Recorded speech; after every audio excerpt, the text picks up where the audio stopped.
ये तानाशाही धक्केशाही देखो, लेडीज के साथ धक्केशाही देखो, लेडीज के लिए लोकतंत्र का कहाँ है?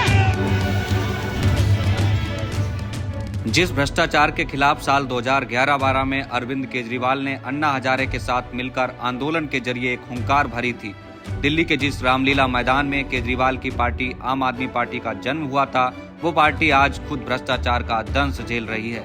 दंश ऐसा है कि एक के बाद एक आम आदमी पार्टी के नेता धीरे धीरे सलाखों के पीछे पहुंच गए।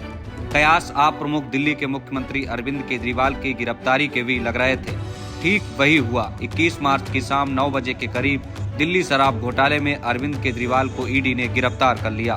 फिर क्या अरविंद केजरीवाल देश के पहले ऐसे इकलौते मुख्यमंत्री बन गए जिनकी मुख्यमंत्री पद पर रहते हुए गिरफ्तारी हुई।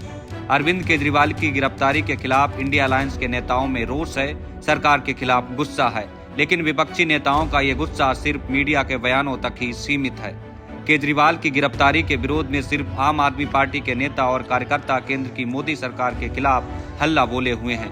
विपक्षी नेताओं की तरफ से अभी तक कोई बड़ा आंदोलन नहीं किया गया है। विपक्षी नेता सिर्फ सोशल मीडिया के जरिए केजरीवाल के समर्थन में बीजेपी के खिलाफ हुंकार भरते नजर आ रहे हैं। ऐसे में सवाल उठ रहे हैं कि आखिर केजरीवाल की गिरफ्तारी के विरोध में विपक्ष के बड़े नेता सड़क पर आंदोलन करने से अपने कदम पीछे क्यों खींच रहे हैं। अरविंद केजरीवाल की गिरफ्तारी के विरोध में राजधानी दिल्ली से लेकर आर्थिक राजधानी मुंबई और पंजाब हरियाणा से लेकर दक्षिण भारत तक कार्यकर्ता जमकर हुंकार भर रहे हैं। लेडीज के साथ धक्केशाही देखो, लेडीज के लिए लोकतंत्र का कहाँ है? महिलाओं का गले दबाए जा रहे हैं, लाठीचार्ज। तो वहीं राजधानी दिल्ली में पंजाब के मुख्यमंत्री भगवंत मान की अगुवाई में आप नेताओं ने केंद्र के खिलाफ जमकर हल्ला बोला। मान ने कहा कि देश में अघोषित आपातकाल जैसे हालात हैं। मैं यह बात इस वजह से बोल रहा हूं क्योंकि एक समय आडवाणी ने भी कहा था देश में अघोषित आपातकाल आ जाएगा।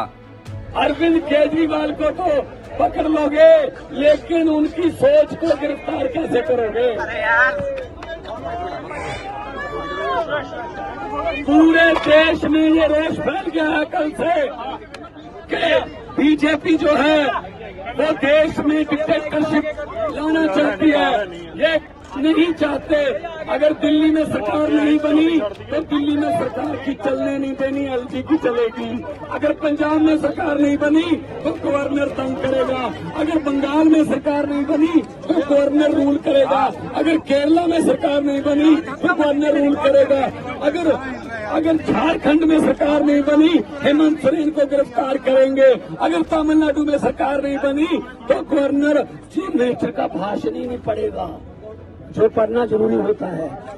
ये बाबा साहब डॉक्टर भीमराव अंबेडकर का संविधान खतरे में है। आओ मेरे दोस्तों, 140 करोड़ लोगों को कहता हूँ, आओ इकट्ठे हो जाएं, वरना ये देश बर्बादी की तरफ लेके जा रहे हैं। ये सिर्फ और सिर्फ अपनी फोटो, अपने काम, बस और कोई काम नहीं। ED, CBI, supreme court, election commission ऊपर किसी की बात नहीं मानते। ये क्या समझ रखा है इन्होंने देश को? वहीं दिल्ली के मुख्यमंत्री और आम आदमी पार्टी के राष्ट्रीय संयोजक अरविंद केजरीवाल ने गिरफ्तारी के बाद देश के नाम एक चिट्ठी लिखी। इस पत्र को पढ़ते हुए उनकी पत्नी सुनीता केजरीवाल भावुक नजर आईं। सुनीता केजरीवाल ने पति अरविंद केजरीवाल का संदेश पढ़ते हुए कहा, मैं अंदर रहूं या बाहर लेकिन देश की सेवा करता रहूंगा। मेरी जिंदगी का हर पल देश के लिए समर्पित है। भारत के अंदर और बाहर ढेरों ऐसी शक्तियां हैं जो भारत को कमज़ोर कर रही हैं। हमें सचेत रहकर इन शक्तियों को पहचानना है, इन शक्तियों को हराना है।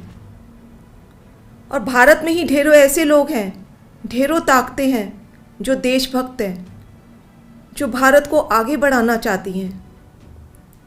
इन ताकतों के साथ जुड़ना है और इन्हें और मजबूत करना है। दिल्ली की मेरी माँ बहनें सोच रही होंगी, केजरीवाल तो अंदर चला गया, पता नहीं अब 1000 रुपया मिलेगा या नहीं। मेरी सभी माताओं और बहनों से अपील है, अपने भाई और अपने बेटे पर भरोसा रखो।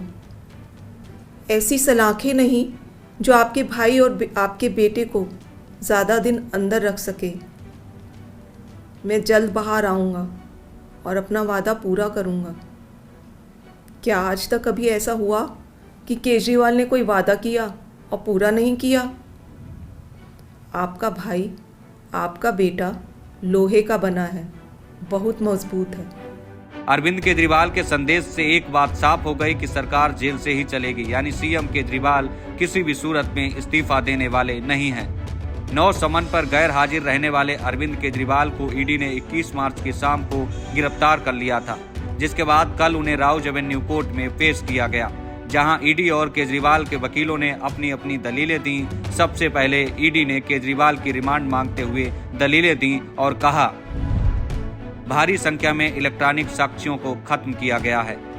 नई आबकारी नीति मामले में केजरीवाल मुख्य साजिशकर्ता में शामिल रहे हैं और इसके जरिए रिश्वत ली गई। रिश्वत की 45 करोड़ रकम का इस्तेमाल गोवा चुनाव में भी किया गया। केजरीवाल आबकारी नीति बनाने में अहम भूमिका निभाई थी। मुख्यमंत्री मनीष सिसोदिया केजरीवाल से मिले थे और उन्होंने नीति से जुड़ी फाइल दी थी। जांच में सामने आया है कि हवाला के जरिए 45 करोड़ रुपए गोवा भेजे गए थे।